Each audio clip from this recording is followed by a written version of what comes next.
দেশে গণতন্ত্র ফিরিয়ে আনতে অবিলম্বে রাজনৈতিক শক্তির কাছে ক্ষমতা হস্তান্তর করতে অন্তর্বর্তী সরকারের প্রতি আহ্বান জানান বিএনপির যুগ্ম মহাসচিব রুহুল কবির রিজভী। রাজধানীর বাড্ডায় আমরা বিএনপি পরিবার এর পক্ষ থেকে ২৪শে ছাত্র জনতার গণ আন্দোলনে বাড্ডা রামপুরা বনশ্রীতে শহীদ পরিবারগুলোর সাথে দেখা করে আর্থিক সহায়তা দেওয়ার সময় এসব কথা বলেন রিজভী। এ সময় আমরা বিএনপি পরিবার এর আহ্বায়ক আতিকুর রহমান রুমন ও উপদেষ্টা এম রশিদুজ্জামান মিল্লাত, বিএনপির ক্ষুদ্র ঋণ বিষয়ক সম্পাদক এম এ কাইয়ুম উপস্থিত ছিলেন। লুটেরা সর্বগ্রাসী এক বুভুক্ষ রাক্ষসের হাত থেকে জাতি যখন পরিত্রাণ পেয়েছে, সুতরাং আমাদেরকে নতুন মানবিক সাম্য, আমাদেরকে একটি জোরালো গণতান্ত্রিক শক্তির উপর আমাদেরকে দাঁড়াতে হবে।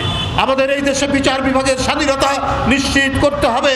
আমাদের এই দেশে মানুষের কথা বলার অধিকার নিশ্চিত করতে হবে।